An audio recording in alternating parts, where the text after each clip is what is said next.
de la teoría cognitiva se tienen a tres representantes muy significativos, como es el caso del señor Jean Piaget, el señor Eusebel y el señor Vygotsky. Son los principales representantes de esta metodología o de esta teoría del conocimiento. Bueno, en la actualidad, ¿cuál es la metodología que utilizan los docentes con la teoría del cognitivismo?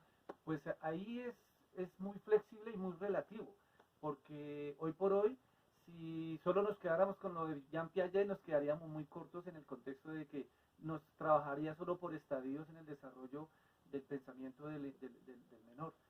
O si nos quedamos solo con Eusebel, entonces solo quedaríamos con inteligencias múltiples, y si nos quedamos solo con un Vygotsky, entonces solo quedaría el contexto de lo sociocultural. Entonces nos corresponde más bien como una transversalización y el apoyarnos en todas ellas para que de alguna manera nosotros podamos desarrollar un método de forma autónoma. Entiéndase que los docentes son autónomos en el modo y la manera de cómo hacer que los niños les aprendan. Entonces aquí ya tiene que ver más que todo es con cómo el observador, el docente, detecta que el estudiante le puede aprender mejor. Okay. ¿Cómo crees que ellos influyeron en esta teoría cognitivista y en la educación? Bien, como lo dije anteriormente, el señor Jean Piaget influyó seriamente porque pues esto le dio un vuelco a lo que es el contexto de la educación.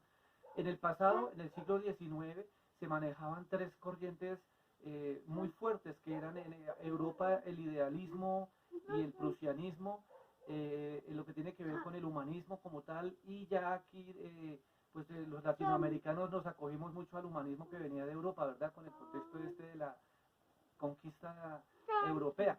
Y en Norteamérica se planteó el famoso pragmatismo.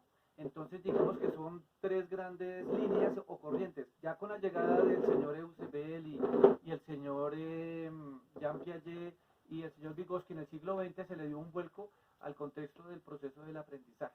Entonces estos científicos del conocimiento aportaron cada uno a su modo muy sustancialmente a esta teoría del conocimiento, muy vigente el día de hoy y pues con muchas expectativas a futuro. Ok. ¿En qué época se dieron estos avances en la educación y de la teoría del cognitivismo? Creo que la respuesta anterior alcancé a esbozar que en el siglo XX fue cuando se dio el inicio a esta forma de entender la naturaleza. Entonces, sí, si vamos, por ejemplo, a hablar de, no sé, del señor Vygotsky en su época, fue en los años 1940 y pégale por ahí 39, lastimosamente fue sacrificado en aquella época por aquellas formas de idealismo ruso y pues él era muy adelantado para su época. En el caso del señor Jean Piaget, él nos dejó esta herencia desde por allá del año 1919 y el señor Eusebel tal vez es el más moderno y es el que nos plantea el desarrollo de las inteligencias múltiples. Y obviamente nos pone de manifiesto el hecho de que el cerebro está dividido como por secciones, lo cual tampoco hoy por hoy es coherente, toda vez que el cerebro no piensa con una sola parte, sino en general con todo. Entonces, hoy podemos decir que tenemos una gran herencia de parte de ellos gracias al trabajo que hicieron en el siglo XX.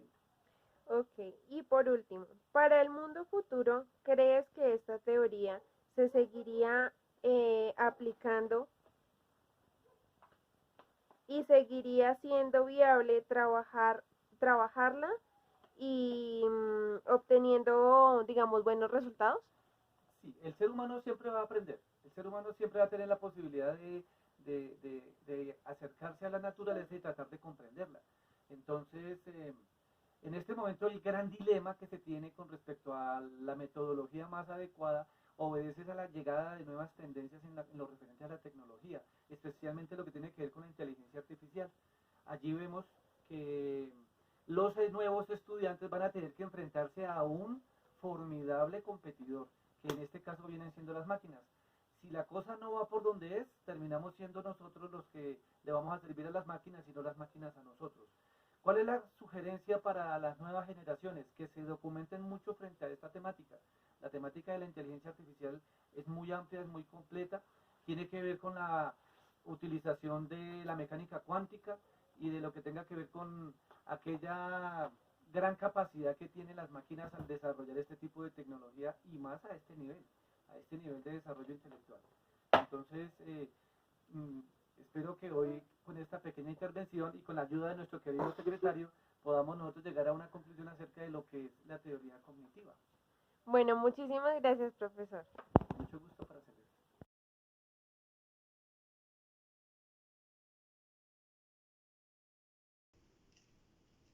Buenas noches. Hoy nos encontramos con un psicólogo en formación de la Universidad Manuela Beltrán. Su nombre es Miguel Ángel y él nos va a colaborar respondiendo unas preguntas. Buenas noches, Miguel Ángel, ¿cómo te encuentras? Buenas noches, bien, gracias. Bueno, gracias por colaborarnos con esta pequeña entrevista. Entonces vamos a comenzar. La primera pregunta es, para ti, ¿qué es el cognitivismo? Bueno, el cognitivismo es completamente diferente al conductual, pero nace de una necesidad del conductual. Es decir, el conductual es parte de la rama del positivismo lógico de la filosofía. En un principio una rama muy importante en la psicología, pero que se queda solo con la conducta. El cognitivismo sale por esa necesidad de saber sobre los pensamientos, ideas y cómo aprende el ser humano. Entonces, básicamente, el modelo cognitivista viene siendo eh, un enfoque muy dedicado a la educación. Bueno, la segunda pregunta es, ¿qué representantes son los más importantes para la teoría cognitivista? Bueno, hay bastantes, pero en un primer momento yo creo que pondría a Jean Piaget. También citaría a Brunner, a Vygotsky. Creo que ellos son como los que más colaboran al Ok, cognitivo. gracias. En la actualidad, ¿cuál es la metodología que utilizan los docentes con la teoría cognitivista? Mm, Bien, es que hablando del caso en concreto de Colombia, porque hay otros países que sí han adoptado mucho estas escuelas autoestructurantes, Colombia aún se mantiene mucho dentro de la escuela tradicional, escuelas heteroestructurantes. Entonces, aunque hay algunos colegios y docentes que han intentado aplicar escuela crítica o escuela significativa, lastimosamente en su mayoría todavía son tecnocráticos y tradicionales. Ok, gracias. ¿Cómo crees que ellos influyeron en esta teoría cognitivista y en la educación? Vale, pues como se mencionó anteriormente, pues son los teóricos fundadores del cognitivismo o que traen grandes aportes al cognitivismo. Eh, eh, en la educación, digamos, hablando del caso puntual de Piaget, Piaget arma las etapas del aprendizaje. Entonces, esto permite que la educación sea capaz de dividir por grupos etarios los cursos. Eh, También, pues de igual manera, Vygotsky, con la teoría del aprendizaje social, eh, hace que la educación cambie, porque originalmente el cognitivismo se dedicaba a enseñar materias lógicas como matemáticas y lenguaje, pero en cuanto Vygotsky trae el aprendizaje social y Brunner el aprendizaje significativo, empieza a funcionar también la teoría cognitiva para poder dar materias como humanidades, ciencias, biología e incluso hasta ética. Ok, gracias. ¿En qué época se dieron estos avances en la educación y en la teoría cognitivista?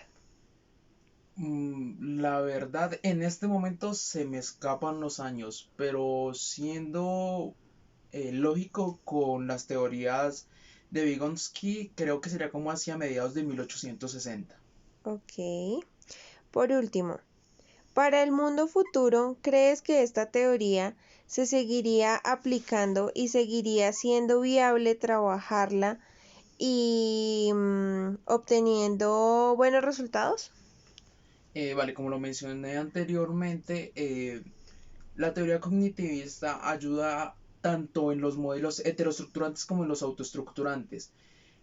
por los cambios que está teniendo el mundo, creo que deberíamos pasar de las educaciones heteroestructurantes que se dedican a medir solo la memoria hacia las autoestructurantes como la de Vygotsky, la de Brunner, la de Celestine Freinet, eh, porque ya no es necesario medir la memoria, sino más bien capacitar a los niños para vivir en su cultura y ser sujetos de valor y para el cambio político.